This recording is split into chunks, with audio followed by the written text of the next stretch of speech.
one of the Indian community's top boys. Injection! So I gave them all 2 weeks notice, and after 2 weeks, people started getting hurt. A 15-year-old boy walking down the streets with a machete in one hand. You were the Charles Bronson of Southall. I've had people come to my yard, let shots off, or torch up my parents' cars. So I used to get people coming up to me and threatening me, saying we're going to call injection. I'm like, yeah? Call him! I'll have it with him! Yeah. In 2002, I was on the run for attempted murder. I went and I took about 20, 30 guys with me. That's that guy from Rise of the Foot Soldiers, right? He's a naughty boy, you know? If I got to take my life or take someone else's life, it's not an issue. Fingers missing and ears missing. If you take people's fingers and ears, do you like make a necklace or anything? I'd open the tool bag up and I'll say, listen, I'm going to torture you. You decide what you want me to use. You know, pick a tool, any tool. Our criminal record's like yellow pages. I think you've done a podcast with you. I'm not going to mention any name. Right. I know you're watching, bro. We've got loads of profiles set up, fake profiles, where we catch these people. Who are you going to call? Injection. Get their faces cut open over a 2-stick Kit Kat. Can carve that for a 12p Kit Kat. And all over the news and everything, man. I was on crime mode. At that point, Jaspal, you just decided you wanted to fucking check out. I want to say a big thanks to all our sponsors. We love you. And without you, we wouldn't be able to make this amazing show. Big thank you to Dr. Green NFT for being one of our sponsors of the show. So the Dr. Green NFT project is coming out of Portugal, and it's going to revolutionise the way that medical is transacted and distributed throughout the world. Thank you so much to Unisystems Freight UK, this amazing freight forwarding company. If you've got anything you need sending overseas, make sure you get in touch with the Unisystems Freight boys. If you want to learn any more about any of our amazing sponsors, make sure you check out the links in the description below. Welcome back to the Criminal Connection podcast. My name is Terry Stone, and today we are joined by a legend of the Sikh community. He is one of the Indian community's top boys. Some people refer to him as the Robin Hood of the Indian community, but I want you to put your hands together for Injection. Whee. Hey then, guys, you all right? Thanks for coming. What's going on, my bro? You good?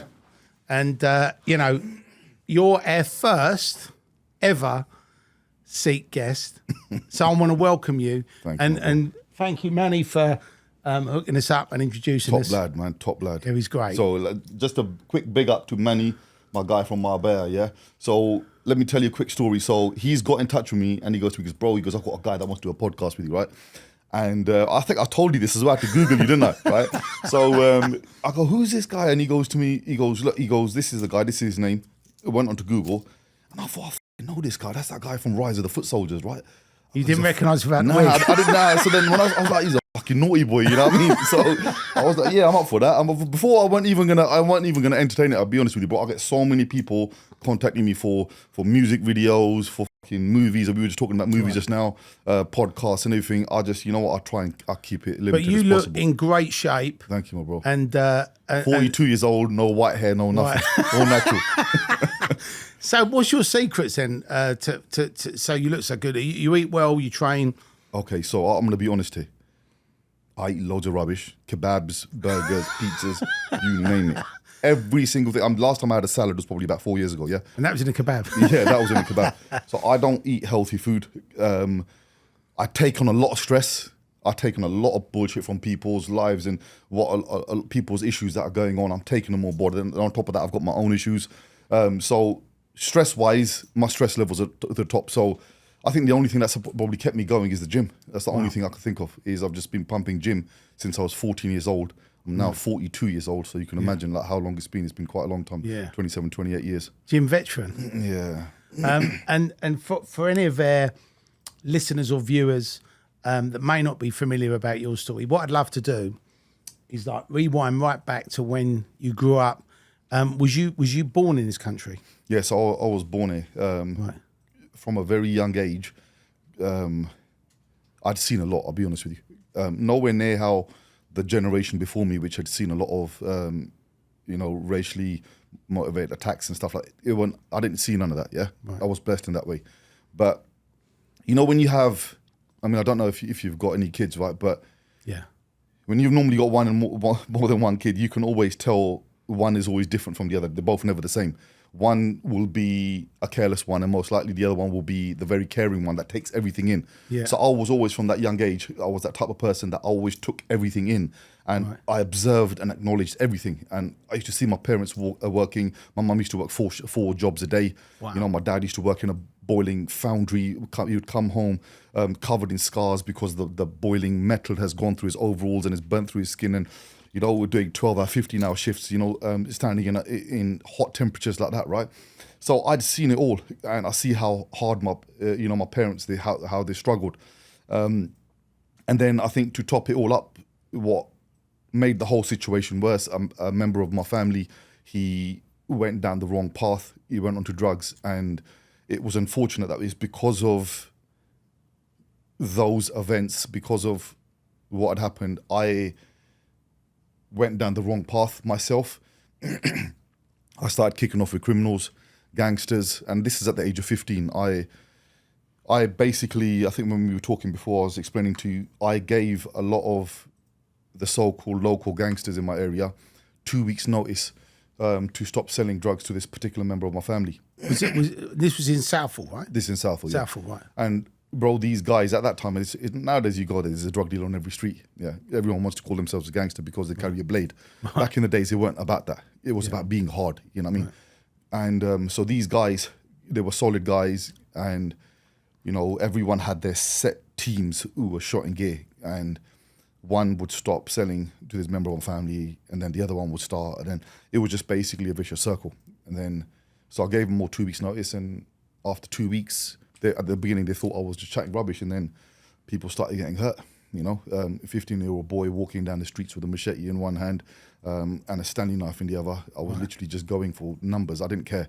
10, 15 people standing in front of me, I was carving them up, taking down as many people as possible. And to be honest with you, nowadays, if you were to do that, but a CCTV now, there wasn't then. Exactly. You understand? And I was lucky, I guess, you know, because it sort of just come afterwards, you know. Yeah. And but now when you do something like that, you think of the repercussions, and you think, okay, if I go for this person, they're most likely connected. They're going to come land down my yard, or they're going to come and do this, or they're going to come and do that, right? Or, you know, I've got to be careful when I'm walking down the street because they might try and jump me. At that time, I didn't care. There was so much aggression and anger that it overpowered everything.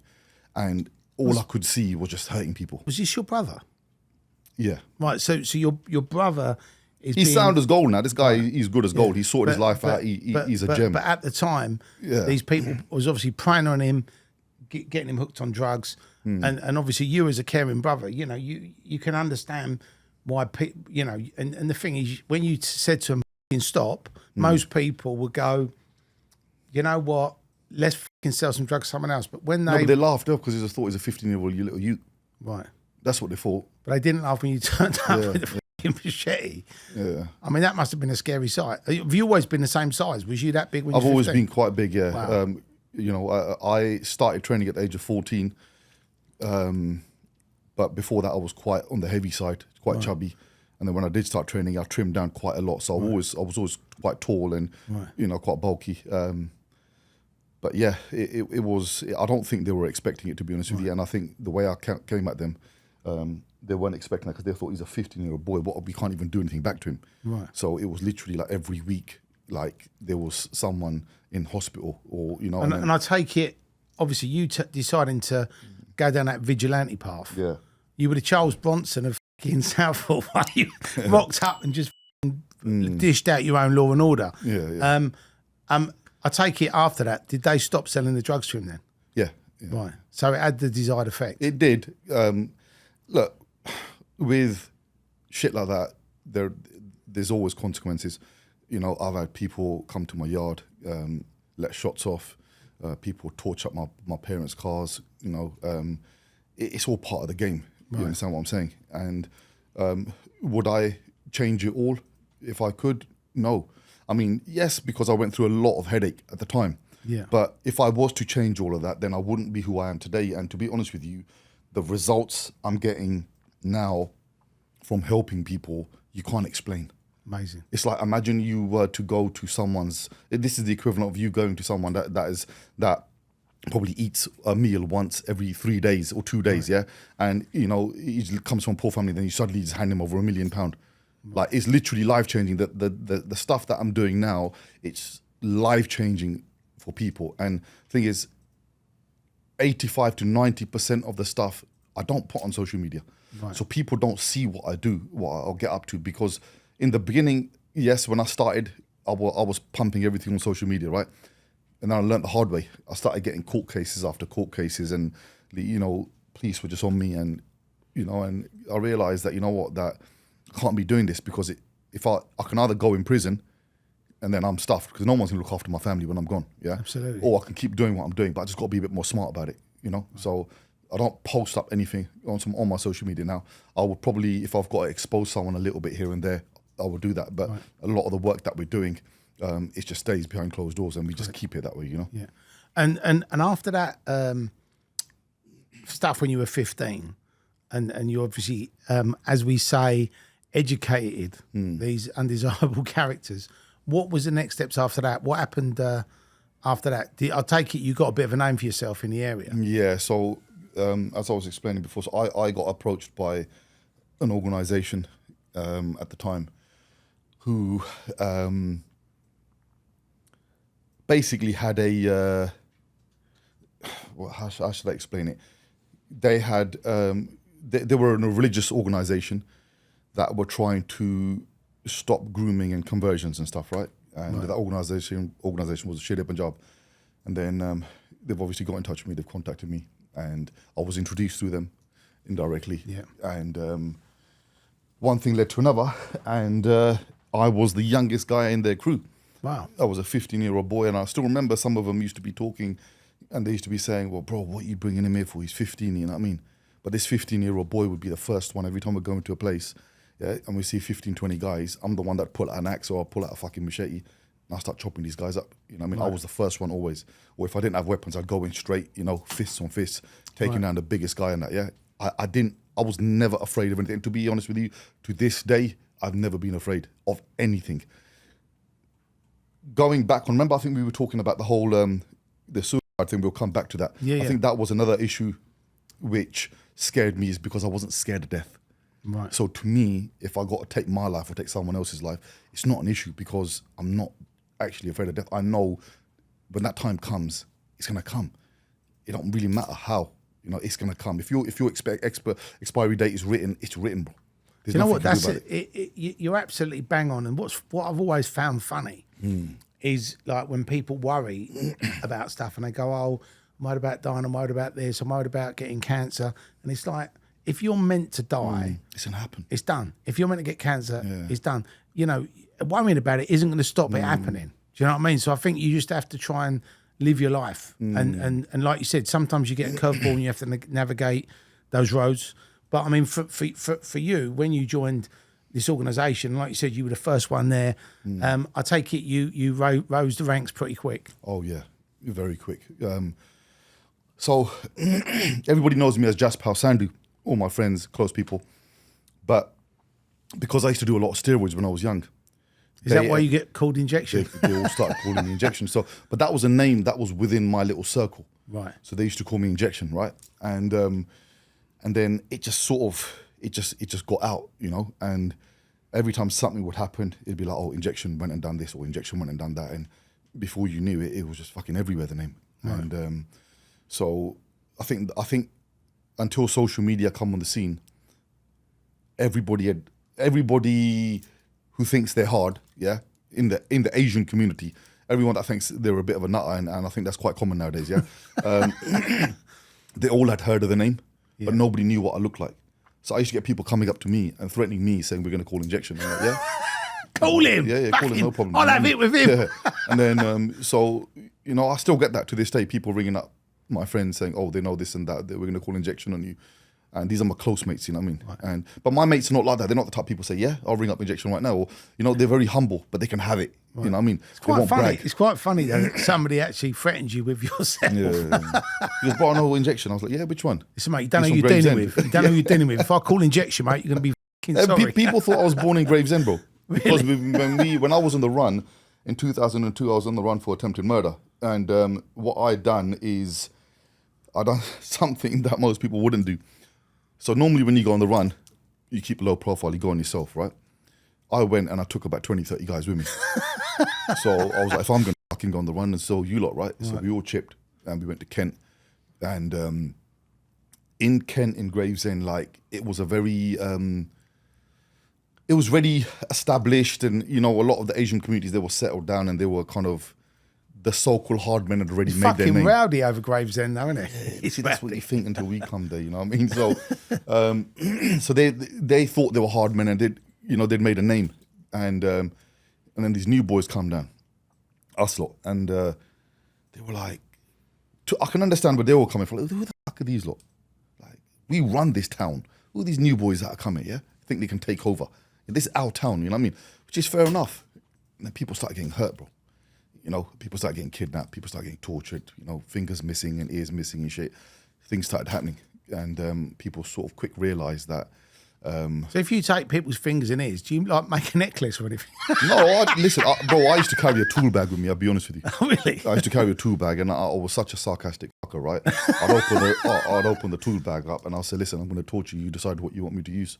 Wow. And then, do you know what? That was very gentlemanly of you. They're actually offering which one do you want? But then when they wouldn't pick, then I'd do eeny, meeny, miny, mo. You know what I mean? So I'd pick up something, and then it would be pliers, or it would be a knife, or it would be a blowtorch, or whatever. You know what I mean? And then I mean, that is, I've never had anything. I mean, you know, pick a tool, any tool. It's just crazy. But if they said no, then you eeny, meeny, miny them. Sorry, eeny, meeny, miny them. I used to take the piss out of these people, bro. Honestly, like. Wow.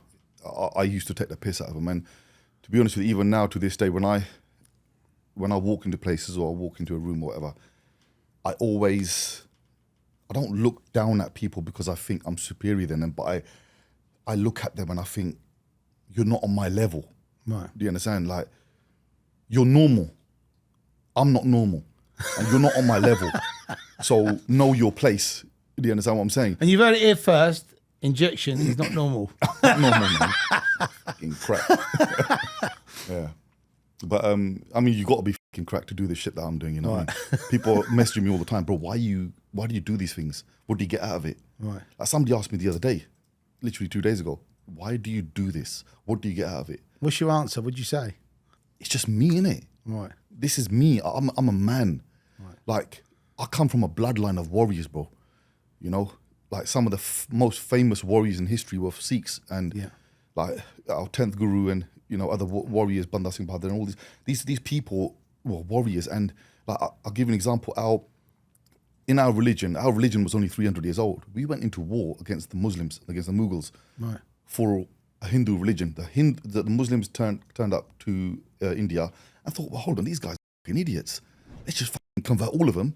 We'll have a huge religion. It will literally be a fucking jumpstart, right? And then obviously the Sikhs got involved, and we were like, nah, you can't do this to them. They're innocent people. Right.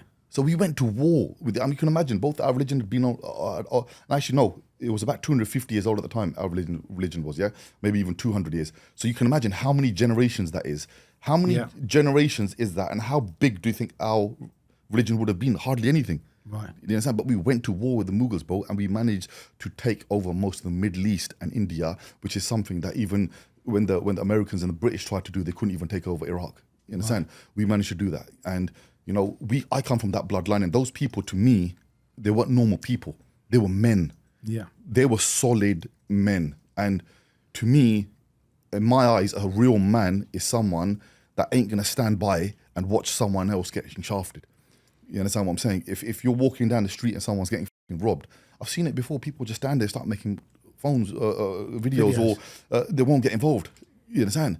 But then I'd chase the person. And don't get me wrong, there are some people like that would intervene and they would help. And to me, those are real men. Right. You understand what I'm saying? So I'm not nothing special, bro. I bleed, you know, my bones break just like normal humans. I'm not no fucking X-Man, you know what I mean? Yeah. I'm just a normal human being, you know what I mean?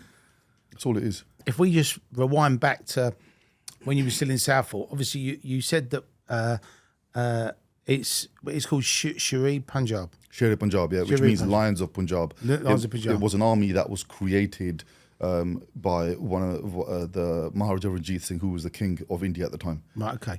And obviously, like you said, you rose to the top of this organisation. Mm-hmm.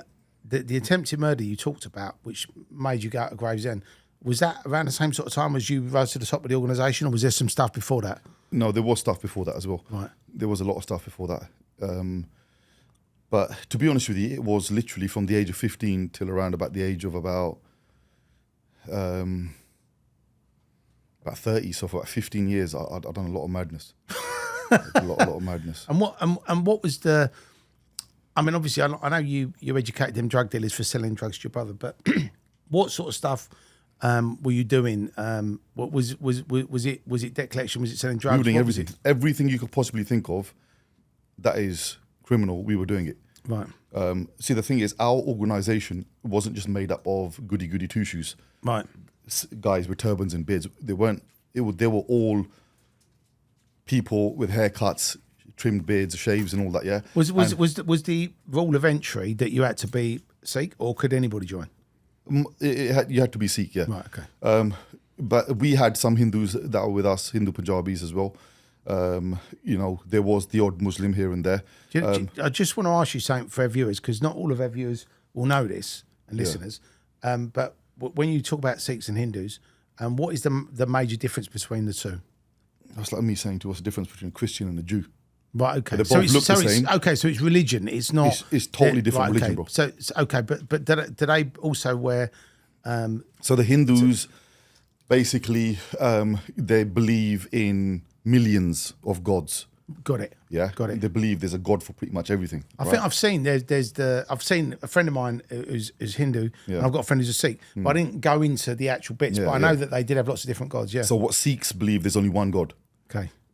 The Muslims, Hindus, Sikhs, Christians, we believe that all of their God that they believe to, that they pray to, is the same God as we believe to. It's still the same. There is only one God, and every different religion out there is believing in that same one God. Yeah.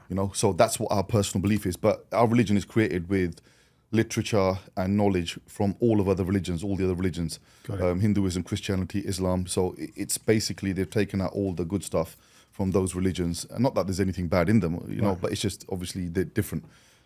And they've put it all in one, and they've created this religion that believes in equality. We don't believe women are different to men. Some of the greatest warriors in history, female warriors, were Sikhs. Wow. We believe like the women in our religion give birth to kings. Right. So that's a very strong belief. Like you can't disrespect a woman. Like before Sikhism was created, I'll give you an example. Hinduism, what they used to do is when the husband would die, they'd reincarnate him. Yeah, they'd put them on logs. Wooden logs, set them on fire, right? Reincarnate the body. And what they used to do is they used to burn the wife along with the husband, even if she's alive. Wow. Because they used to believe that there's no place in there for the wife if the husband's dead. Fucking hell, if you was a woman, you'd be fucking pissed at that, You'd be wouldn't fucked. So hence why... Babe, you're getting set fire to tonight. Yeah, so once a year, the Hindu religion, what they do is they do this thing where they kind of fast for the whole day. Right. And then they kind of have this round thing. They look through the moon, look at the moon through this thing, and then they won't eat until they see their husband's face first. It just basically means giving the husband a long life. Got it. So people of all these years have always thought it's because, no, we genuinely love our husband and we wish him a long life. Right. No, the real reason that happened, the reason it started from all those years ago was because if the husband didn't have a long life, the wife would be dead with him. Right. If she fucking, do you understand what I'm saying? So I take it that doesn't happen anymore. No, so the Sikhs put a stop to it. Wow.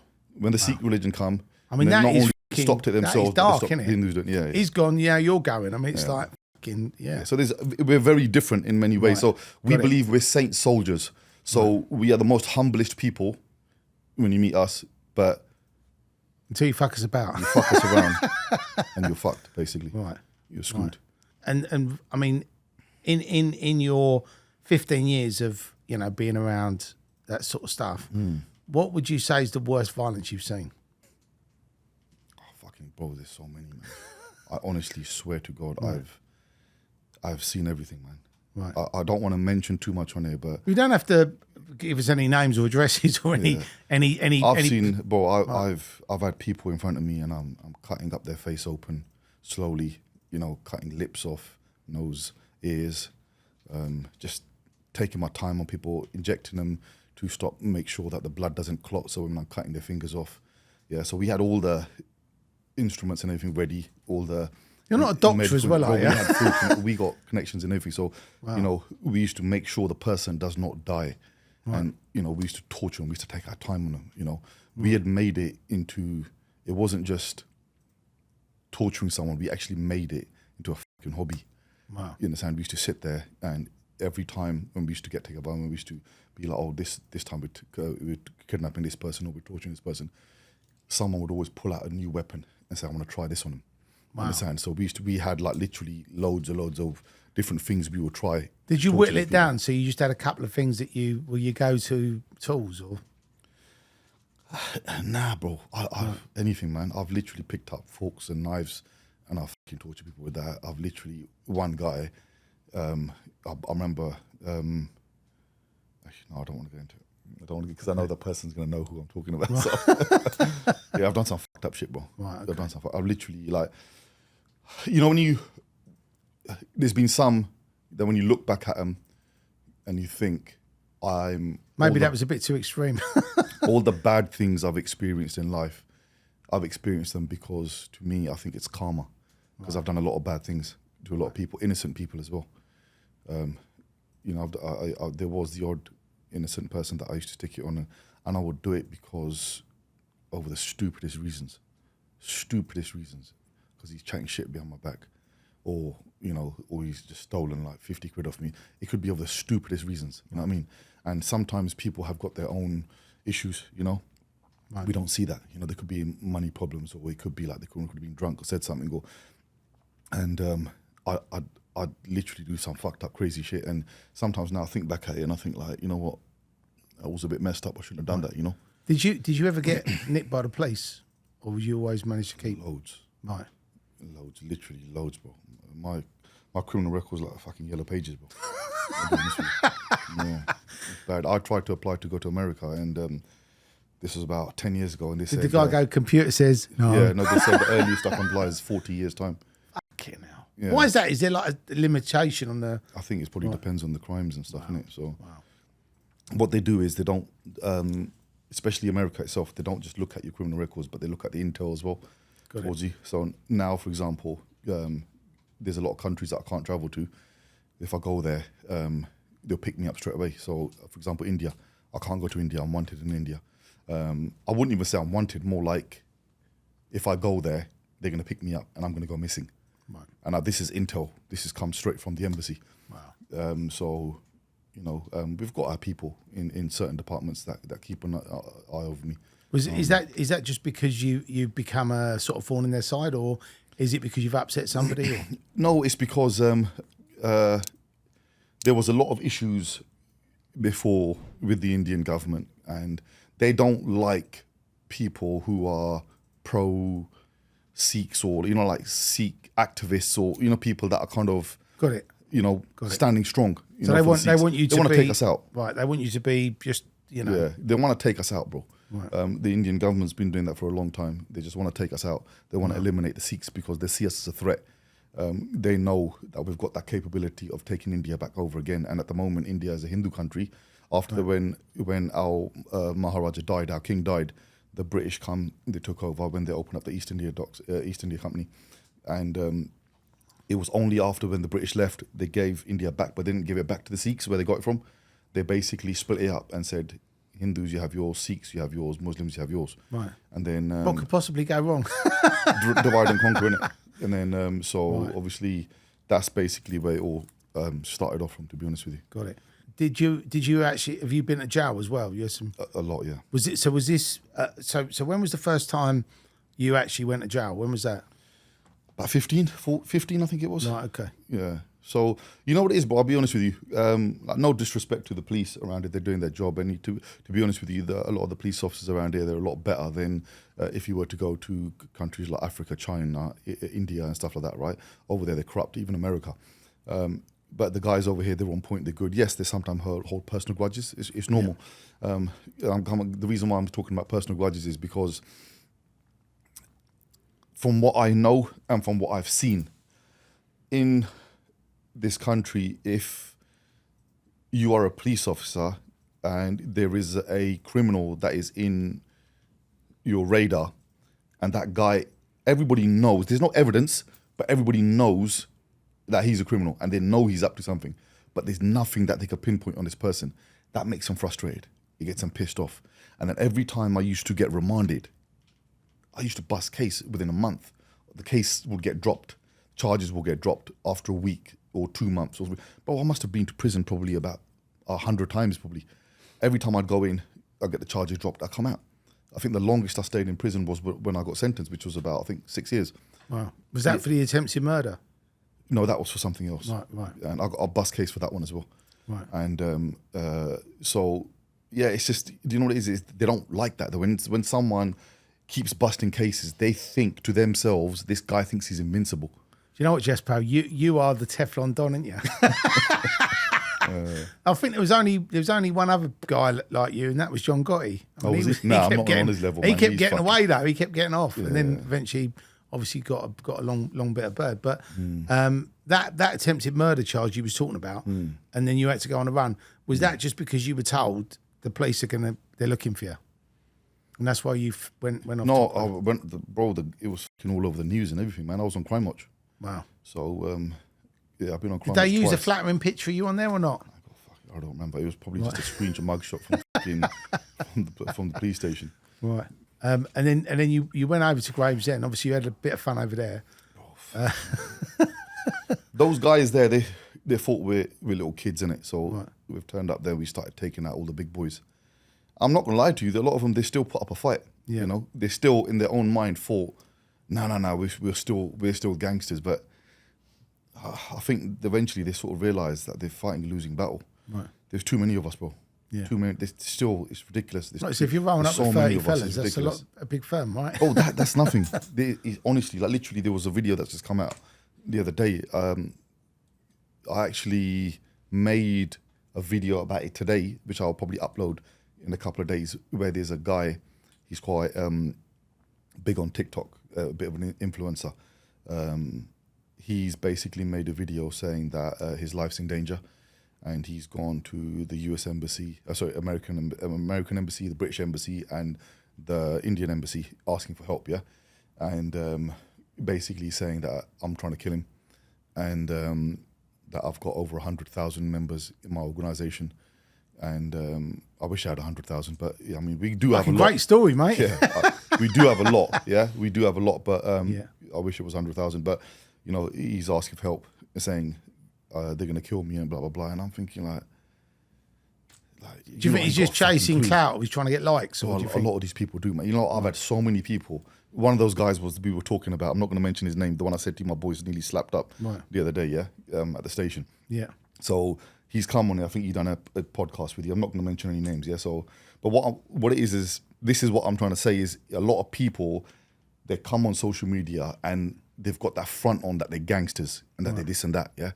But it's just all one big game. You understand? It's all one big social media publicity stunt, yeah? And it's same with these guys, you know, they're just clout chasers. Right. This is all they do. They come on social media, they just want big followers, and, you know, what they're going to get out of it, I don't understand. Yeah. A lot of these fake gangsters, bro. I suppose the problem is that they do get the clout, the likes, the following, whatever, but then obviously when it does actually comes down to it. Bro, this guy, the one that we were talking about, yeah? Right. I know you're watching, bro, and you know what I'm talking about, yeah? So, this guy, he tried giving it all that, yeah? Because he tried to get a bit of an Indian following behind his name, right? So what I've done is I just sent people down to his yard, bro. They drove 8 hours to his yard and just smashed up his mum and dad's house, smashed up his house, yeah? And then the next day he put on a Shere Punjab t-shirt saying, yeah, I'm Shere Punjab, just trying to arse lick us. Right. You understand what I'm saying, yeah? So these Can you get me one of those t-shirts? Yeah, no problem, bro. It's my brand, innit? So we'll get that, no problem. Love it. But yeah, these guys are waste mans, bro. They're all hype talkers. They're not real men. Like I was saying before, 85-90% of the stuff that I do, I don't put it on social media, bro. Right. You understand? I try and stay under the radar as much as I can now. And you mentioned earlier about, you know, one of the big things that you're trying to eradicate is obviously any problems where people are like grooming kids and getting rid of these sort of like child molesters and stuff. And I think anybody watching this or listening to this podcast will, you know, there's no, I know that, you know, the sort of left wing people say, oh, it's an illness and all this stuff. And, you know, that they just need counselling and they need help. But you know, as a father, I don't think there's anything remotely normal about, you know, people messing around with underage children. I don't think there's anything normal about it. So I applaud, obviously, you for stepping up and doing that. There's a lot of people I know who there's a lot of these other people, you know, there's actually organisations that go onto social media to try and trap these people. We do that as well. So We've got loads of profiles set up, fake profiles, where we catch these people. A lot. I mean, there's an organisation that I work closely with called Seek Youth. They do a lot of that. These guys, hats off to them, and they do a lot of good work like that. And have you got anything you could sort of share with us, like a real life case of? I mean, you have to name any names, but just of something that's happened where, you know, and how these people do these things, because obviously anybody who's got young, the problem I think for a lot of parents now is a lot of children are adopting social media and phones and iPads and the internet early on. So obviously if they're aware of some of these things that these people do, it'd be good for them to like be able to educate their children. So I mean, if you could share maybe a story. What normally happens, and this is the ongoing issue that I see a lot of the times, parents are too busy working. And a lot of this is happening from families who have recently come from India. Right. Okay, when I say recently, I say within the last 15 years. Right. And then they've got kids that are brought up in this country, they're born in this country, but they were born in India, so their mentality is a little bit backwards. And so all they're doing is concentrating on work, trying to put food on the table, trying to make sure there's enough money, because where they've come from back home, financially they were quite not so well off, you know, quite poor. So they're just basically trying to make enough money to pay off the loans that they've taken to come down here, and also create some kind of base, some kind of life for their future generation, you know, to be here, right? And so they're working so hard. What ends up happening is they don't concentrate on their kids enough, and they'll just give them an iPhone or an iPad and just say, sit on the computer all day. And they just think, okay, my kids are at home, it's okay. As long as they're at home, it's fine. We're working, you know, but they don't know how to keep tabs on these kids when it comes to social media, checking their phone histories and bits and bobs, and, you know, their iPad histories and, you know, like all that kind of stuff, tablet history, right? And these kids are drifting off. And a lot of issues that I'm seeing as well, these are one of the big issues, is where within the Indian community, it's quite big that they love to drink, especially the men. The men love to drink. They come home, they beat their wives up or whatever. They're kicking off, right? And there's tension within the house. So where there's tension within the house, these kids are now growing up with tension, and all they're ever seeing is tension all the time. So then someone comes along, at school, or one of their friends or whatever, shows them a bit of love, shows them a bit of potential. Like that, I was telling you about that 62-year-old guy who tried grooming the 11-year-old girl, He knew she had family issues, and he basically started saying a few times, why don't you come around? And he said to him, I'll babysit her and all that kind of stuff or whatever. When you lot out or whatever. He started slowly grooming her. For Christmas, he bought her a gift, bought her a phone, with a SIM card and everything. The parents didn't know what's what. They just thought he was giving her a phone. They didn't know he's on a contract or whatever. So he had her phone number now. So, you know, he was communicating with her. And in the beginning, it was just like, hey, how you doing? You okay? If you need anything, let me know. You know, just keeping it very simple. And then it just got worse and worse. And then these guys, what they do is they show these kids something that these kids haven't seen before, which is love and affection. And when you're coming from a family which is just crazy, and suddenly over here you've got someone showing you love. And I suppose it's not just, go there. And it's not just like an Indian community, it's all communities. It's because everybody's, you know, the majority of people, like you said, struggle because they're working, they're trying to put food on the table. And if the kids are neglected, like you said, and feel like they're missing out, and then someone, and that's a weapon you find that they use. They show love. They know what they're looking for. To sort of draw them These groomers know what they're looking for, bro. They know exactly what to look for. They see it. And then they give that kid exactly what they want. And then they've lured them in. You understand? Me personally, I think they should be killed. These people need to be killed because, look, we go by the law, But who's created this law? It's man-made law. We're living in a country where it's a man-made law that we're living in. But if we were to live by the law of the land, these people, if this was 1,000 years ago or 500 years ago, and someone had done something like this, they would be hanged up on a fucking tree and burnt alive. You understand what I'm saying? I'm just laughing because it's like fucking crazy. But, you know, and people that have been, you know, if they've not got children, they don't know what we're talking about. They won't understand it. But if you've got children, if you love your kids, and somebody did that to one of your kids, people would actually and it sounds controversial, but they would actually agree with you, and they go, "Do you know what? If someone done that to my fucking kid, and someone said, well, that's what's going to happen to him, I don't think anybody would be upset about it." But then again, there's some people out there that have kids. They don't deserve them, bro. No, but I think, I mean, you know, obviously, if you actually did hang someone up and kill him, it might be seen as being a bit extreme in this country, only because obviously we don't do that anymore. But you know, I don't think the penalties for that behaviour are severe enough as a deterrent. Bro, you get about 3-4 years in prison. Right. When I was in prison, And you go on the wing, don't you? Yeah. So you can go, what's it called, the nines? the numbers. The numbers, They give the the numbers. numbers, So when you're on the numbers, it means you're basically on the nonsense wing and that, yeah? Right. And when you're like, all the prisons I've been to, their nonsense wings, they're different. These guys, they're treated like fucking kings in there. They got their own separate wing. They don't mix with the general population. They're allowed to keep fucking parrots and shit in their fucking cells. They've got fucking PlayStations and all that. They've got their own kitchens and all that. And what they try to do is they try to come across the whole, what's the word I'm looking for? Human rights angle, where, it's against their human rights. If they're locked up and segregated from everyone else, they should be able to give they should have their own access to their own kitchens. And like, bro, they got it fucking large, man. They live in it large. So not only are the actual sentences Ridiculous, yes. light, Yeah. when they they're actually living like do go in kings inside. jail, it's not really a prison. Bro, look, Right, it's the not a real- only downside to them is when they're coming out, they're on the sex offenders register for life. But who gives it? Do you think these guys give a fuck?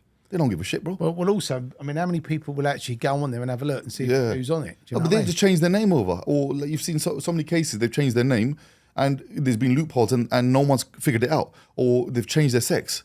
Wow. Like that guy, there was one case that I saw only the other day. He got done for rape. And what he done is he changed his sex over to a female. So when they sentenced him, they sent this guy into a woman's prison and he's in for rape. So what could possibly go wrong? It's just fucking insane. Oh, mate, this system's a joke, bro. Wow. This system's a joke. I mean, all the, you know, genuinely. This is where we come in. Right. Who are you going to call? Injection. Yeah. But yeah. So obviously, when you please tell me that when you find these people, you don't hang them up and execute them. There's not just talk people. to them, bro. There's not people hanging from lampposts in South Wales. We just talk to these people. We just try and put some sense into them. Right. Yeah, that's what we do. So like obviously, if you come across this happening, but that's that they give them gifts, they show them with love, they become the father figure, the friend or whatever, and then I mean, do they? When you say they're groom, I take it they're doing it gradually, Slowly. and then it progresses obviously into a sexual thing. Do you know what a lot of other cases that we're getting is a lot of kebab shop owners, taxi drivers and all that. They're meeting all these young girls and I'm talking teenagers, right?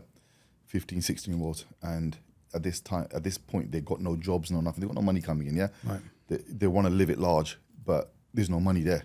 So they started doing them favors. Oh, you can come and eat here, get all the takeaway you want. Come and chill in the back with us. We'll have some drinks. They'll order bottles, whatever. Yeah. So these girls are thinking, we're fucking living it, man. We got free food, we got free alcohol, and on top of that, they give them free lifts in the taxis or whatever, wherever they want to go. In return, they ask for favors.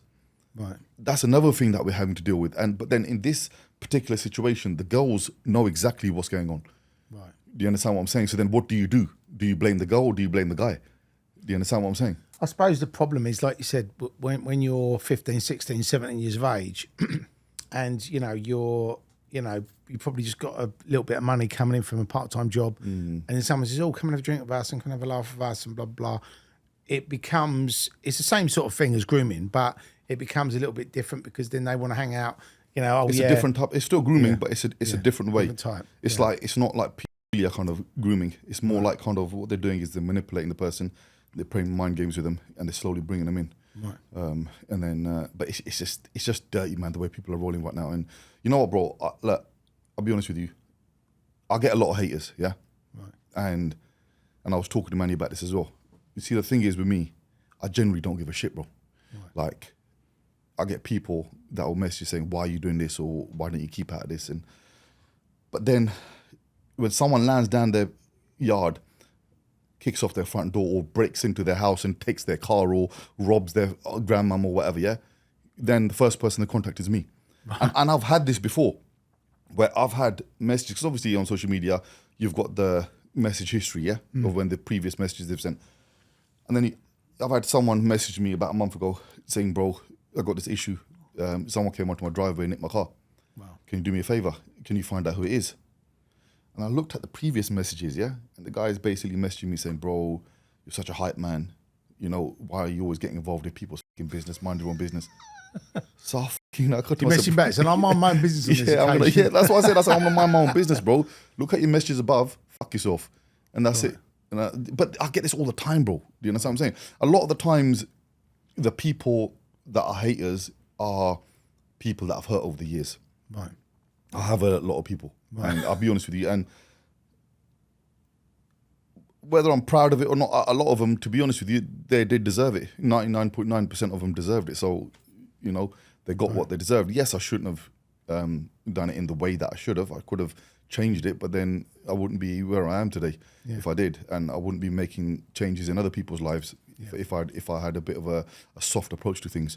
You understand? But And you obviously said earlier that you had a 6-year stint in prison. What was that for? that was for blackmail, kidnapping, firearms, but they run it all concurrent. Got it. I think the highest one was the blackmail, which was 6 years, and then I had to serve the 6. And obviously, when you, like you said before, you beat a lot of the cases and you got found not guilty. But this one, when you actually had 6 years, what was it actually like when you realised, actually, I can't actually get out of this? I'm actually got to sit here now for... Well, to be honest with you, I was looking at more. They done a deal with me, the police, the CPS, done a deal.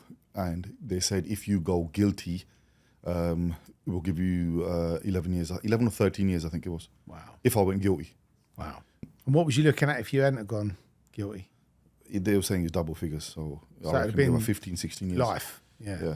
And so I didn't go guilty. I fought it all the way. And we ended up getting 6 years, you know. Look, that's probably, if anything, if there's one thing that I could change about everything that I've done in my past, if I could change the one thing, it would be that particular case. But you'd have gone guilty. No. I wish I hadn't done what I had done Got to get myself in that place. Got it. Not because of the prison sentence, but it was just the whole case. It was very personal, you know. Right. And but I think I dealt with it in the wrong way. I don't want to obviously talk about it too much on here, but I just, you know, I just wish, I do genuinely wish I dealt with it in a different way, because I think I was a very different person then. My anger would take over, and I was easy to manipulate. Right. A lot of people that were in my circle, they fully used me, man. Fully used me, you know. They sit there and they'll basically just spend, all it would take is literally just 5 minutes. Hold on one second. All it is just literally 5 minutes of just them filling something negative into my head, and straight away I'll be like, It was literally like light in the fucking that's all flame. it was, bro. And I it's was like, so watch you go. easy to brainwash, and I was gullible. You understand? And with me, a lot of it was just brute force. There wasn't enough brain activity.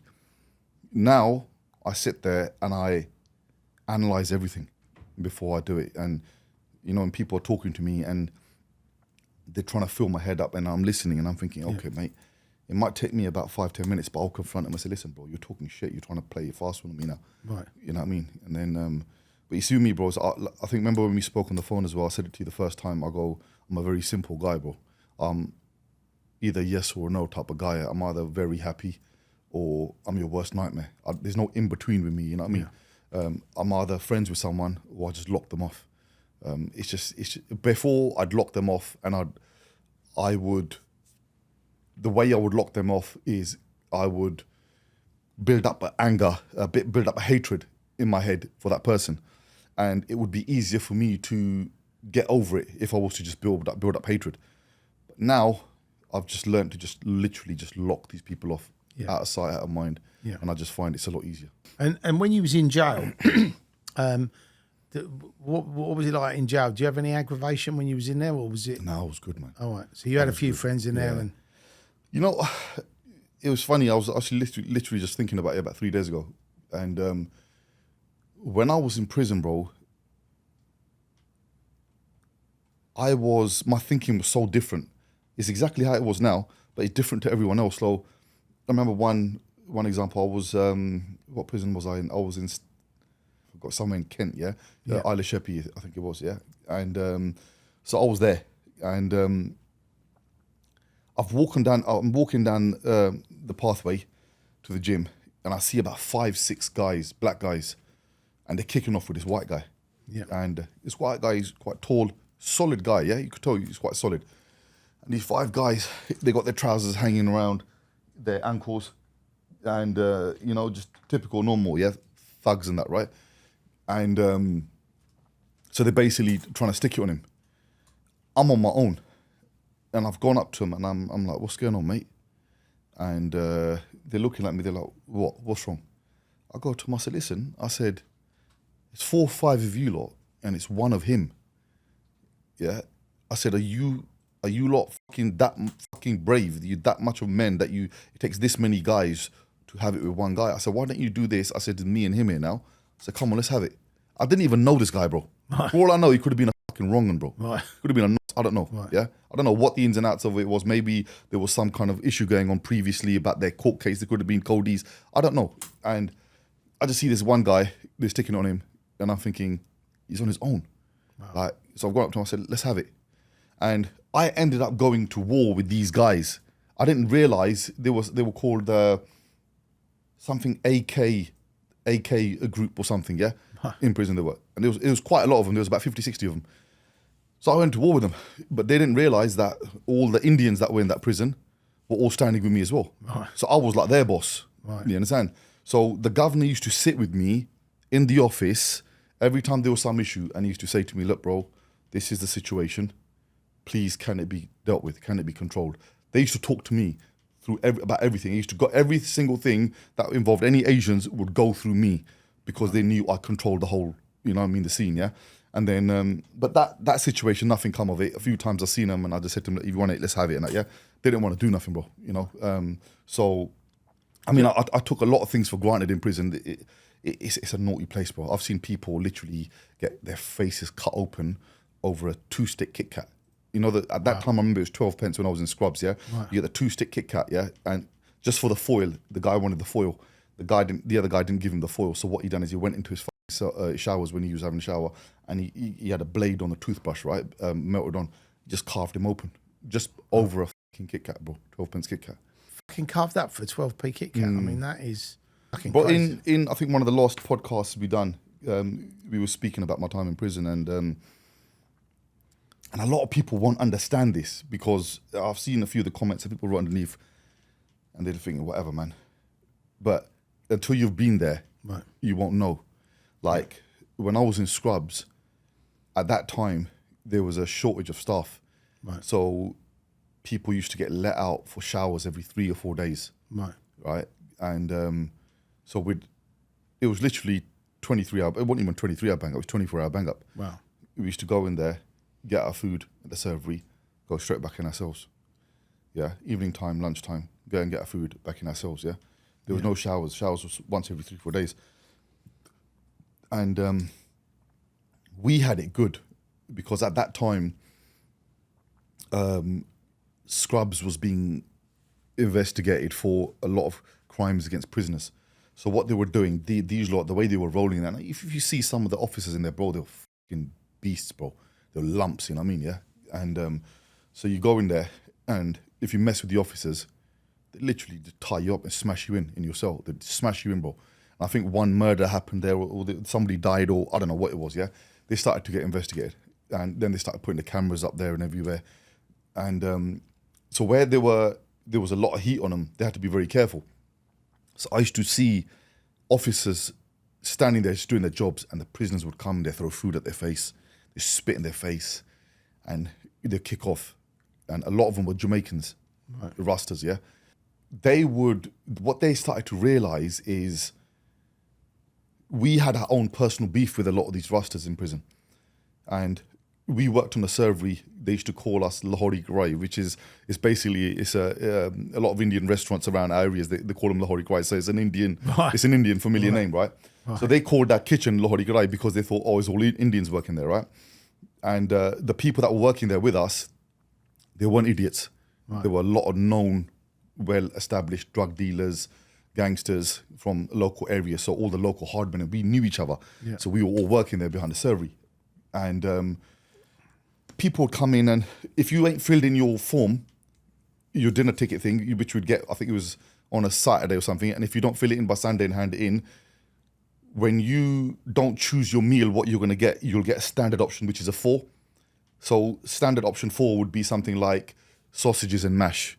Yeah, it'd be something very simple where all the other options could be chicken and rice and pies or whatever. Yeah, and so a lot of these people, a lot of these Jamaicans, they be blazing all night. By the time it comes in the morning, but you have to put your ticket in before 9 o'clock, they'd still be asleep, so they forget. So they kick off. Oh no, I don't want this, and they throw the food in our faces and shit. Yeah. Then what started happening is the officers started realizing that these same people that were kicking off with us, literally a couple of hours later, they were getting smashed in their cells, like getting carved open. So they put 2 and 2 together, and I think the word got around, and they realized these guys, they're basically not having it. Yeah. So what started happening is I started getting letters, notes under my fucking door, basically with a prison's name, and the prison a cell number, right? So in the beginning, I was like, nah, what is this? Like, what's going on here? It's happened 2 or 3 times, yeah? And then I looked through the peephole, where you got the peephole, and there used to be a little dot right in the middle, yeah? And I used to look through that little dot because the peephole would be closed, and I see it's an officer. Then I approached the officer afterwards, and I go, look, what's going on? I go, you posted this in my thing, yeah? And he goes, look, I just need you to deal with it. I go, all right, cool, done. I said, but just make sure you look after us as well, yeah? He goes, done, no problem. So we were working side by side inside. I guess I wouldn't even call it as, some people say, oh, you lot are working as screws or whatever, you're working as prison officers. Nah, those prison officers weren't prison officers. They were fucking gangsters, bro. Yeah, so if anything, I saw it as 2 crews getting together and just sticking it on these wastemans. You know what I mean? So they'd give us a cell name and number and all that. We'd go in, a couple of guys outside, yeah, waiting outside, keeping an eye. And at this point now, the officers would have our back. They'll make sure nothing gets reported. So they were walking around going... Yeah, exactly. We'll go in there. Right. One guy's keeping an eye out. We'll go in there, put a pillowcase over the guy's head. And at that time, we had the chili sauce bottles, the Incona chili sauce bottles in cells. We smash them open, just stab them up in their faces. Wow. So we'll literally do it while they're sleeping. They won't know who's done it. We'll stick the pillar over their head, stab them up in their faces, and we'll chip. And that started happening quite often. And what they started to do in return, they'd leave us open. Everyone else was banged up. We'll be having showers. We'll be out on the fucking landing playing pool on the pool tables and stuff, yeah? Till about 9 o'clock. They used to let me in the governor's office, bro. In the actual governor's office, let me in to make all my personal phone calls. Wow. And I've seen people write about this on the comments and that, yeah? And they'll write, yeah, whatever, bro, what you think you're some kind of gangster. Listen, unless you know, those people that were in prison with me know exactly how we were rolling. Right. Unless you know, you ain't got a clue. Half of these people that are commenting on these posts, bro, these guys are average people, man. These guys are average people that ain't got a clue, bro. They've probably never even gone to a fucking restaurant and even got 10% discount, yeah? Right? Because they're just normal people. No one gives a shit about these people, yeah? But when you're a somebody and you're looking after the prison system's gonna look after you, bro. Right. We used to sit there, we used to make phone calls and whatnot to whoever we want, yeah, chilling out. We used to have unlimited phone calls. We used to have a mobile phone in the cell. At that time, we managed to get, there was only one what do you call it? The video player, what do you call it? VHR? Oh, VHS, yeah. Yeah, VHS, yeah. And so they only had one in the library and no one used to use it. So what they've done is they gave it to us in our cell. Wicked. So what we used to do is every time on a Sunday when EastEnders will be on the omnibus, yeah, we'd record it, right? We'll record it while we're on the servery and then we'll come back and watch it. You know, silly little things like that, right. Yeah? And it was handy, bro. So now you think about it, you think, what? But when you're in prison, these little things count. You know, we had a PlayStation in there, PlayStation 1 at the time they had, yeah? That was that. I mean, I remember getting one, and they were the bollocks, weren't they? So, like, you know, these little things like having a remote control, bro, for your TV, and then being able to have teletext on your fucking TV, because no one had a remote control, let alone teletext. And most of the people watching probably won't have a fucking clue Yeah, what teletext was. Teletext. So, guys, so for those of you that don't know, yeah, you lot are so much engrossed into WhatsApp and Facebook and all that. Teletext was basically, you know, like how you go into hotels, for example, and you go on to the options where it says menu and listings of all the movies, yeah? So it's something similar to that, but it was basically everything that you could possibly think of, news reports, everything, but on your remote control on your TV. And they used to have this page on there, I think it was 444 or 888, or I don't know, 888 was subtitles. It was 444, something like that. And on that page was, it was live messages on there. Right. So you can phone up and leave messages. So what used to happen is all my friends and family would know at 10 o'clock, as soon as it is 10 o'clock, that I'd be online and I'll be watching on my TV, yeah? And then there'll be all these messages coming on from everyone. Hey, bro, how you doing? I mean, this was kind of like the internet, but on TV, yeah, wasn't on it? TV, Before the internet really got going. But I remember you used to be able to book holidays on teletext. Yes. You used to be able to do that. And I remember at the time thinking, this is fucking amazing. But it was, when you look back at it now, it was just so... They're old now, bro. Yeah. It's like if you've got a PlayStation now and you played a PlayStation 1 then, you'd be like, wow. Now, I think they've got, I don't know what PlayStation they've got now, but I'm looking back. My mate goes to me and goes, I got one, take it. I go, I wouldn't even know how to use it, bro. Right. There's so many facilities on the internet and this and that, I wouldn't know how to use it. I'm just a normal, give me a PlayStation 2, I'm happy with that, you know what I mean? But yeah, so going back on the whole, we were talking a bit before about the path that I'd gone into and where it ended up, yeah? So my life all changed around. Everything, all of this whole craziness just changed around. Was that when you come out of jail? I'd come out of jail. I was married. I got married about, I think it was about 4 months before. Ended up in prison. Spent most of my married life in prison. Right. Come outside. Had a little one. And separated. I then met someone, okay, who I was supposed to get married to. She unfortunately passed away. Sorry for that. I ended up in depression quite bad. Severe depression. Like you're talking to me now and you think this is jazz. When you would talk to me before, it was like I was there, but I really wasn't there, if that makes sense. Have you ever come across anyone like that? You're talking to them, a lot of people who've suffered with depression, unless you've actually gone through it, you don't actually know. But it, like you said, it's like you're there, but you're not. No. There's two types, bro. You've got depression, which is where you can clearly see it. This guy is not right in the head. And then you've got depression, which is someone that will be sitting in his room here, laughing their head off, so happy, everything's normal. And then literally 15 minutes later, they've hanged themselves, because when that grey cloud comes over your head, it doesn't matter how happy you've been 15 minutes prior to that, or how happy you've been 2 weeks prior to that. When that grey cloud comes, every single thing that in your life that matters doesn't matter. Right. Your kids, your money status, you know, your job, your health, all of that is just gone, because everything just feels like shit. Yeah. Right. And when everything feels like shit, you don't want to be around. So I was experiencing both.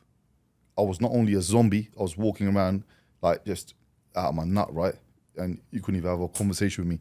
But at the same time, I was also, 1 minute I'd be happy, because my friends and family, everyone was trying. So what was you taking then that made you like that? Nothing. Oh, I was just depressed, bro. It just grabbed hold of you. Yeah, I was really bad. And like, I tried killing myself multiple times.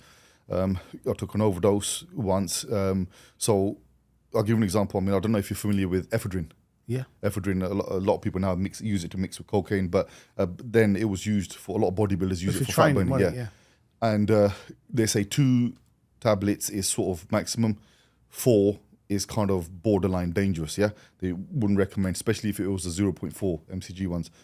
And so what happened is I took 126 of those. Fucking hell. I took 2 packets of sleeping tablets. I took about, I think it was 2 packs of caffeine tablets. I literally, whatever was in the fucking cupboard, bro. I downed it. Is that just because at that point, Jaspal, you just decided you wanted to fucking check out? I didn't want to be here, bro. She'd gone. And she was everything I had. I didn't want to be around, bro. I wanted to be with her. And nothing mattered, bro. I had kids. I had a good family. Everything was good. Nothing mattered, bro. I didn't want to be around. I just wanted to be with her. And all I kept thinking is, she's only been gone a couple of days. I need to, before, like, I saw her as visually in my head, I saw her as a spirit that's slowly going away. And I need to catch up with her quickly before she's gone too far. And so I done what I did, 2 liters of alcohol, sat there, I made a video to all my family and friends, my kids, my ex-wife, my parents, to the police, to her family. I made a video for every single person. I even made one for the police saying that do not arrest my friends or anyone, because my friends were sleeping upstairs. Because I told them, I said, look, I need to go back to her place and just stay the night there. So they came with me just to keep an eye out, And they were all sleeping upstairs. Yeah. And I didn't want them to get picked up, in the same way I did. And so I made a video for everyone, and I done what I done. Next thing you know,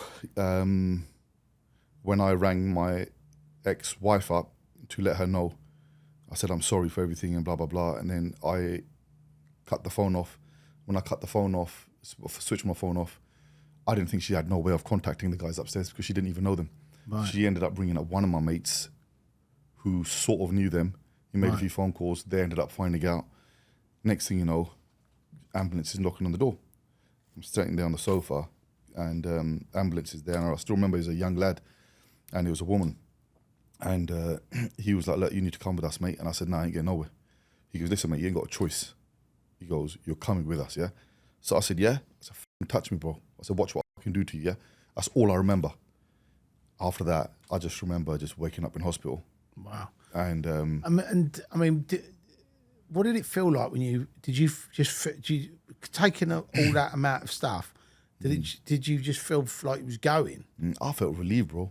Right. I sat there and I was happy, I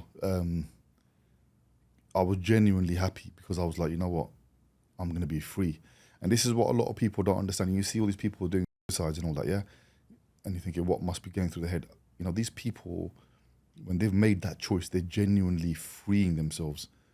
They're being happy. They're happy. They're going happy. They're not going sad. Very rare cases you'll see people that are sad and they've committed suicide because they're sad or, because the kids are taken away from them or whatever, yeah?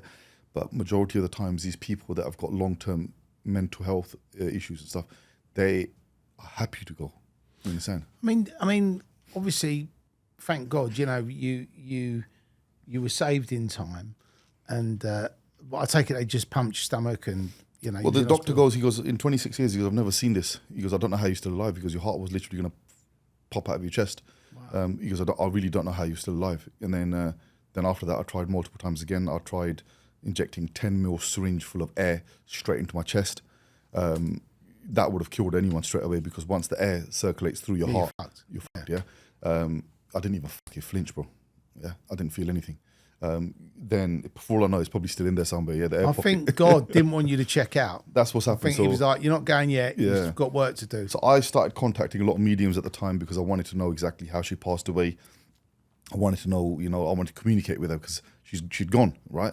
And every time I'd go there, they wouldn't know anything about what's going on. Right. But every time I went, they gave me the same message. What are you doing? Don't do it. Don't do it. And the reason why she's not allowing you to come yet is because you've got a greater purpose in life. They kept saying that to me. And I got so fucking fed up, bro. And I'm like, what is this greater purpose? What's this greater purpose that I'm supposed to have? Like, I don't understand. Like, I'm a fucking idiot. I'm a bum. Do you know what it was? I reckon it's so that you could come on my podcast. That's probably what it was. We got you. Yeah. But no, to actually get the to be told that and to have tried to obviously kill yourself multiple times. There must have been, I am a spiritual person, so I do actually buy into that there is a plan. And if the plan's not to go yet, then you can jump out of a fucking building and you'll land on a fucking mattress and you'll be like, who fucking put that there? But this is what I couldn't understand. They were all telling me that this is your path, and I was getting frustrated. I was like, what greater purpose is there? What? I couldn't figure it out. Right. And then it just hit me, bro, one day. And I'm like, it was like a vision in my head. And I was like, I can do this. Why don't I just twist it around? I can still fuck people up. Right. I can just do it in a way where I just, you know what I mean? I'm doing it for the right reason. Was that the moment when you decided to become that Robin Hood character? Yeah. So it's funny, isn't it? Because you go through that, what most people would say is madness, and you've gone into jail, you've got arrested, you've obviously dabbled in every organised crime option available, and then obviously you've had that terrible trauma where you've lost, the love of your life. You've obviously then tried to check out. You've not been allowed to check out. And, if somebody, I mean, obviously some people aren't as lucky as you where if they do commit suicide, they may just go.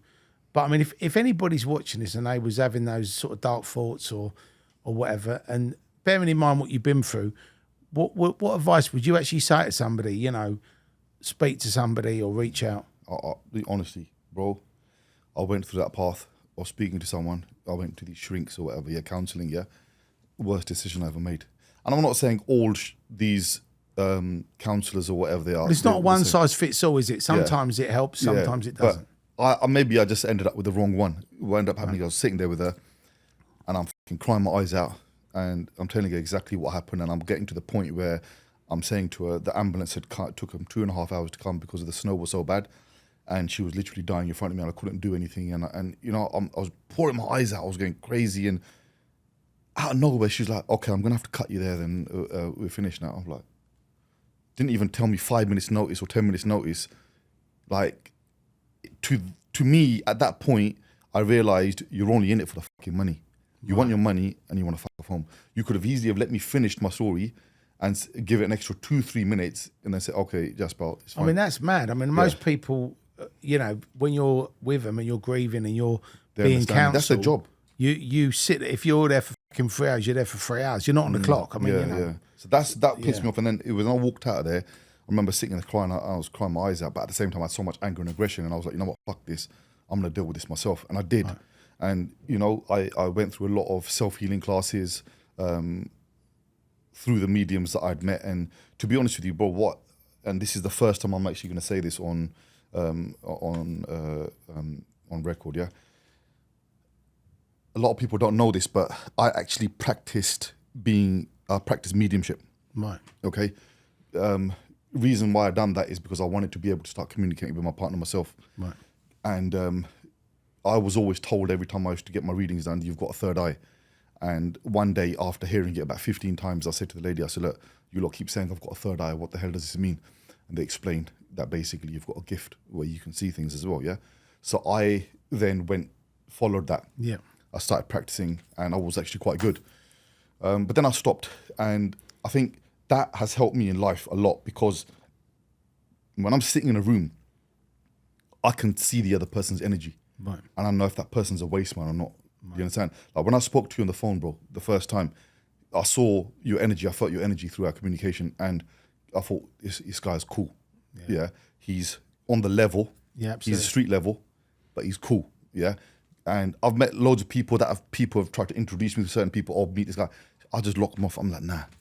So I know their energy is just different. And I know when someone wants to talk to you because they've got like another motive, you understand what I'm saying? Yeah?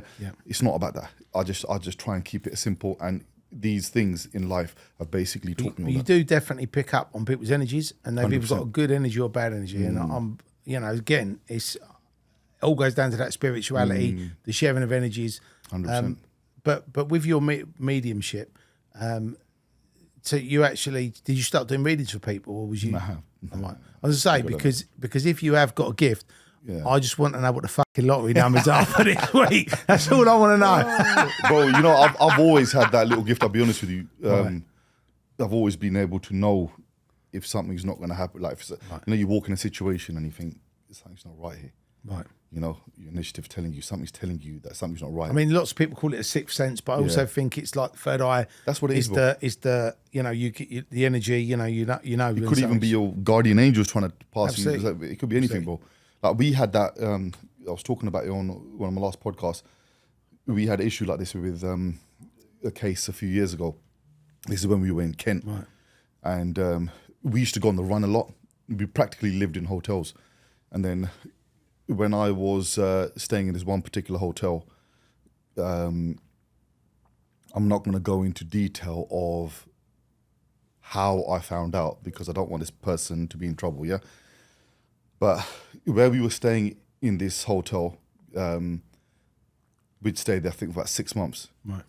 The police have turned up there one day and they've spoken to the staff and they wanted to bug our room. Right. They said, when they come next, give them this room, bugged it all up fully, yeah? So we were like, all right, no problem. We'll play that game. So what we done, imagine, visualize you at the end of a corridor, yeah? You've got a window in front of you. You've got rooms all the way down your left, rooms all the way down your right. The last room on the left is the one that we took, yeah? This was not the room that they had given us. It was a random room, yeah? And what we done is we got some girl to go in and book that room for us. Right. So then when the police said, why didn't you give them the room we asked for? They were told, well, they didn't book that room. Someone else booked it on their behalf. Right. So we stayed at the room right at the end on the left-hand side. Now, we knew that they would have two options, either to come to the room next to us, because on the other side was a wall, yeah? Right. So either come next to us or come to the room in front of us. Yeah. So the room in front, we took that over as well. So now they only had one option to come into the room next to us. That room we fucking bugged the fuck out of. We had cameras in there, microphones, everything, yeah? So we've seen these guys coming. We knew exactly what police officer was sitting on what bench outside the services, reading a newspaper, pretending that he's acting like the member of the public, and then there's people sitting in the cars and stuff. We knew exactly who's feds and who wasn't, yeah? They've come into the room. They've pulled out these big suitcases like something out of the Matrix, yeah? They've got these big suction pumps on. They've stuck them onto the walls. And we're thinking, shit, the picture that was there on that wall had a camera in there, which was watching everything. Right. So we thought, what if they take that fucking picture off? They take that picture off, we're fucked, right? Right. And then they'll see the camera. And so they put these suction things in, yeah? They started drilling holes through the bottom of the floor to see if they can try and get fibre optic cameras in. We saw it all, yeah? Wow. We were just watching everything, bro. We didn't say nothing, yeah? Then what's happened is, about 2 years later, one of my pals' place got raided for a kidnapping that we had done. And I think it was, it was kidnapping and money extortion. I think it was about 150 grand. So they've turned up there. They've raided the whole place. They had to let us go because obviously there was no evidence. But they ended up finding those fucking CCTV footage from them being watched on while they're watching on us. Bro, they threw the whole fucking case out. Wow. Like, they didn't have any evidence anyway, but you imagine that, bro. The police come across it. Still, those evidence tapes, they did not give it back to us. They disappeared from the fucking list, from the property list. Yeah, they could see that we were actually doing surveillance on police whilst the police were doing surveillance on us. Now, you tell me, how many people do you know that that have actually done that? No, I don't know many. There's nobody, bro. Any. Even the craze and the, you know what I mean, the richest. I don't think any of them have actually done surveillance on the police while they're doing surveillance on them. Wow. You understand what I'm saying? So this just shows the level that we had it on. That, like, we had special task force set up in Kent. The senior inspector, I think he was the regional inspector, whatever, of the whole of Kent. He was, I think they brought him, they've taken him, took him out of retirement or something to bring him in on this case. Yeah. And they set up a special task force with over 150, 160 police officers. And their sole job was to take us down. They used to hold meetings in the local temples asking victims of our crimes to come forward. They used to put leaflets up on lampposts and stuff like that with numbers to call for what do you call it, information without getting anyone in trouble. But these police officers were so corrupt, they even got down to a point where, and this is probably unheard of, they actually, this is the police officers themselves got someone to come and petrol bomb one of our properties that the boys were staying in to make it look like it was a rival gang. So then they were going to go and nab us doing something to the rival gang. Luckily, we found out through people that were in the police force that told us that this is what they're trying to do, be careful. So when they've done it, we just didn't do anything about it. I mean, that is on another level. Like, We've had it naughty, bro. Naughty. And then obviously you said after you had that suicide attempt, you've come out of jail. you decided obviously to go down the Robin Hood path.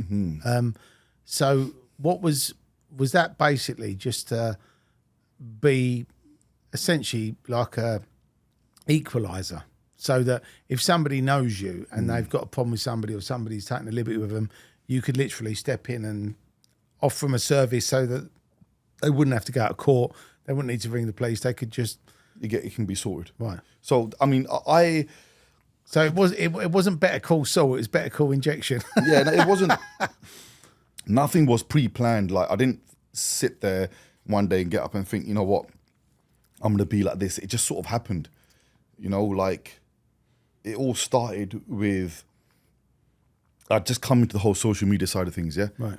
You know, it was all new to me. I mean, I only had Facebook, bro. When I was in prison, I remember they let us out for 1 hour a week. They'd let us out to go to the library, and my mate set up my Facebook account at the library. And even the picture that we put on there was a picture that we took at the desk while I was at the fucking library. Yeah. So, you know, I wasn't very familiar with this whole social media thing. And then when I come on it, I realized I started getting a lot of people following me because they'd heard the name, right? But when I say a lot, it was 700-800 people, maybe 1,000 people. Right. Like, compared to everyone else at the time, like, they had like 100 people or whatever, you know what I mean, followers, right? So I was like, wow, you know, this is crazy. And then I thought, why don't we do this?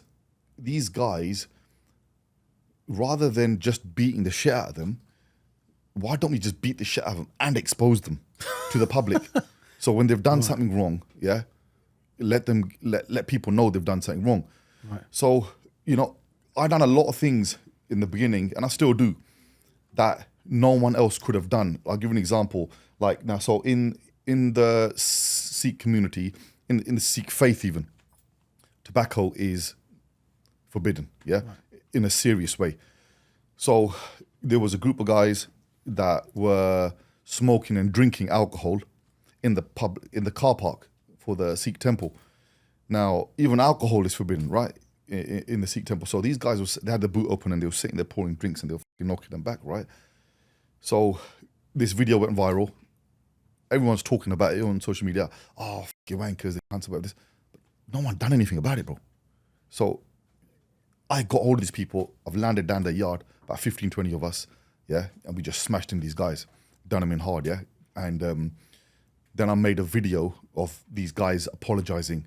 And then you see all of us lot standing all at the back, yeah? And all big lumps. And these guys are literally shaking, yeah? You know, it looked like, you could tell this guy, he's had it stuck on hard, right? So he's apologized and everything. A few of the people in his circle, they've all apologized. And there was a lot of other cases similar to that, which had happened. Like, for example, in our faith, and I'm sure, to be honest with you, it's not just my faith, a lot of other faiths as well, interfaith marriages, they are allowed, but there's restrictions in a way where, so are you Christian? Do you know something? I am, but I don't really. Okay. I just believe in God, and you know, I was born, and I was christened, right? But I wasn't a regular churchgoer. But I did go to church at Christmas, and I did go to weddings and funerals. But when I found sort of spirituality, I just believed in one God and the energy and all the rest of it. So yeah, I don't follow a religion, and that's not because I'm not religious. It's just because I think that a lot of these religions, like you said earlier, have been taken out of different things, and obviously people have interpreted it how they wanted to interpret it. But for me, I think it's far simpler if you just accept there's a God, and we're all one. Right? Let me. And sorry, go on. it's all love as well. Yeah. Let me ask you something. Yeah. So in Christianity, do you think I would be allowed, being a Sikh, yeah? If I was to go there and get married in a church, and I was to say those vows, which are only meaningful to a Christian, to a Sikh, they don't mean nothing, Right. Because you're not a Christian, right? I'm a Sikh, right?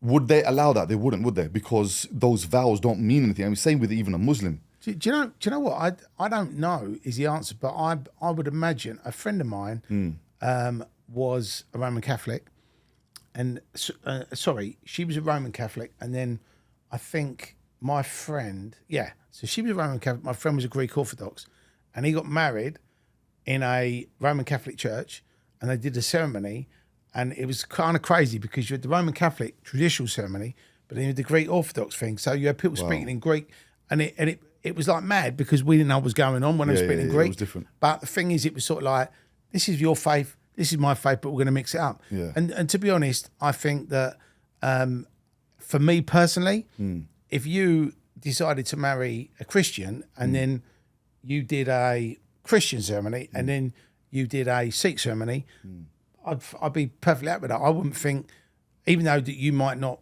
say, well, I'm not Christian, I'm Sikh, but that maybe that's a compromise, I don't know. Yeah, but, and so how it works within Sikhism and Islam is exactly the same. Even Hinduism is exactly the same, yeah? So if you were, for example, a Muslim and you're getting married in the mosque, yeah, those vows that you're saying, they won't mean nothing to you unless you're a Muslim. Got it. Okay? So it's the same with Sikhs. So what they say is, look, we don't have a problem you getting married to a non-Sikh. It's not a problem. Go and get a court marriage done, no issue, yeah? Right. But if you want to do a religious wedding, those vows that you're saying while you're going around the book, yeah, you're walking the holy book, while you're walking around the holy book, those vows, they won't mean nothing to you if you're not part of that religion because you're just going to be thinking it's gibberish. Right, got it. You understand what I'm saying? So that was the issue. And so in like for example, you guys got the Vatican. Once they've made a rule, it's throughout, right? So we've got something similar there, which is called the Akal Takht, which they had made a rule that it's forbidden, right? And then people over here in this country still started doing it. And then there was people that had tried coming in, stopping these, gate crashing these weddings, coaches of them turning up there, yeah, and mobs and stuff, and trying to close these weddings down. And they'd call the police and whatnot. And then obviously I've stepped in. And I've stepped in. Now this is like 10 years into it, yeah. I've stepped in. When I've stepped in, I just changed everything, bro. Right. Like all the senior temples that were being run by the management, we knew all of them. We sat them all down in a meeting. We got them all together, and they knew that if they hadn't agreed to this now and come up with some kind of resolution, that it's not going to be shouting and screaming. I'll just walk off, bro. But then there's going to be people going to come and going to blow your front door off the next day. Yeah, they knew that, right? So they had to come up with some kind of decision because they knew I was involved. Right. Decision was made that we're going to make it national all over the country. It's not going to be allowed. Yeah, bro, how many people on social media can turn around that watch this say we could do that? None. I'm not perfect, bro. I'm anything but perfect. But if I'm trying to do something that's right, like look, the laws in this country say certain things should be done by certain ways, yeah? The laws in our religion, and each religion, are done in a different way. I'm not an extremist. If anything, I'm not that religious at all. I'm like yourself, bro. I'm a spiritualist, you understand? I'm very spiritual, yeah? And when my missus passed away, I'm not going to lie to you, I did lose a lot of faith in God. I remember going to the Gurdwara and having so much hatred inside me, you know, saying, you know, how can you do this? Like, how can you just take her away from me? There's people like me who are going around torturing people for a living. And then there's someone like her, yeah? And I'm still here and you've taken her away. So there was a lot of anger, a lot of aggression there. And so I turned away from religion, to be honest with you. And then slowly, as I got more spiritual, I've come back in again. Yeah. But, you know, there's not many people out there that can turn around and say they can do what I'm doing. They can sit there and they can slate me off. It's not a problem, yeah? You got people here, like going back about that guy on the train station I was telling you about, yeah? You've got all these so-called wannabe gangsters that want to try and jump on the bandwagon and try and make a name, posting that video, say, bro, I'll fight you, come and see me, I challenge you, I'll fight you. Bro, you're old school, yeah? If I got a problem with you, am I going to ring you up and say, bro, I got a problem with you, come and see me? Or am I going to say, bro, I'm coming to you, watch?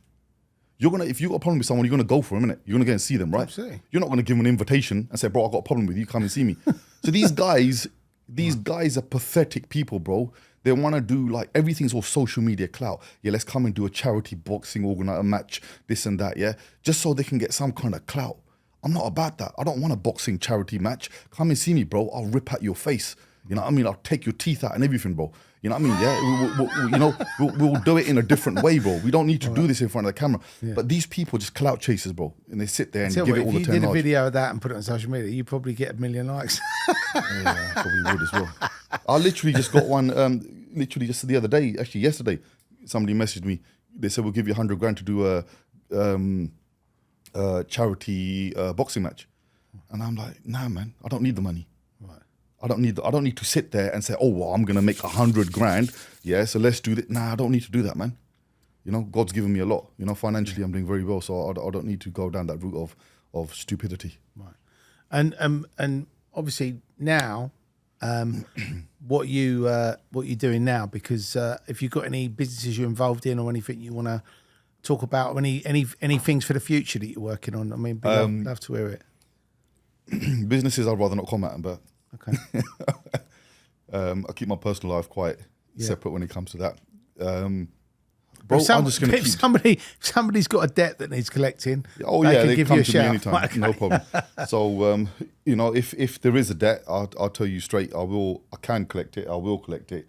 If you guys are going to be messaging me with stupid things like, oh bro, this person owes me £850, or I had one guy message me saying, bro, I bought these trainers off this guy for 150 quid and he's knocked me. Like, really, you want me to go and stick it on someone for £150 pair of trainers? You know what I mean? So, you know, if it's something pathetic, then no. Right. If it's something like, if it's worth it, if it's over 100 grand debt, it's not a problem. I just make a phone call. I literally done one a couple of weeks ago. It was £260,000. I literally made one phone call. The guy paid the money. Another guy done last week, he was trying to tax someone for £1 million. Wow. They're basically, they were actually going to pay the money, bro. They were actually going to pay the money until I've come on the scene. I made a phone call and I said, it's not going to happen. Simple as that. So it's literally just a phone call, bro. Right. You understand? And I don't ask for any return. I always say, look, give me whatever you want. Whatever you give me is going to go straight towards charity. Wow. You know? So like, we've had a lot of beef with a lot of big organizations even in the past. I'm not going to mention any names, but a lot of guys that you hear about in books and whatnot, we've had confrontations with them and we ain't back down, bro. Right. We haven't, but there's too many of us. Right. There's way too many of us. Thing is, with me is I'm probably the only stupid one that puts my face on the camera. Right, okay. But that's just, there has to be someone in it, you know what I mean? Right. But a lot of my boys, they won't have their pictures on cameras. You won't see them, like even when we go out, you know, you'll have 5 or 6 of us taking a picture, and then behind the camera you see about 20 of them, right, because they don't want to get in front of the camera, you know what I mean? Right. So we get a lot of that though. Amazing. Well, Jaspal, I've really enjoyed hearing your story. I think, you know, you've been an amazing guest, and you know, it was great to hear about, you know, your journey. I mean, it was obviously heartbreaking to hear about you losing, you know, the love of your life. But again, I think you have to take positives from the negatives, and I think the positive is obviously you've gone on a different path. You're helping others, and obviously, you know, you're doing your bit to stamp out the you know, this grooming stuff that's going on, and you know, helping the police. I mean, do you hand them over to the police, these guys, if you catch them? Right, okay. You just have a word with them, and proper words with them, bro. And then I don't think they're going to want to go to the police after this. Let them know about the errors of their ways. Yeah. Amazing. You know what it is, bro? You can go to the police and it just becomes complicated, bro. Right. You know, you can these people, when you take them to the police, it becomes a holiday for them. Right. You don't want them to have an easy way out. Right. You want them to understand what they've done is wrong. Well, Jaspal, I've really enjoyed having you on the show. Thank you so much for coming. No, bro. It's great to be connected. Thanks so much for tuning into the Criminal Connection podcast. Injection. What an amazing guest. What a great story. I'm sure you'll be inspired by his stories and his experiences and his journey. If you want to find him, look him up on Instagram. And if you need any debts collecting, he's your man. Better not call Saul, better call Injection. Thanks again for tuning in. Another great guest coming your way next week. Make sure you like, subscribe, and tell all your friends about the Criminal Connection podcast. We'll see you on the other side.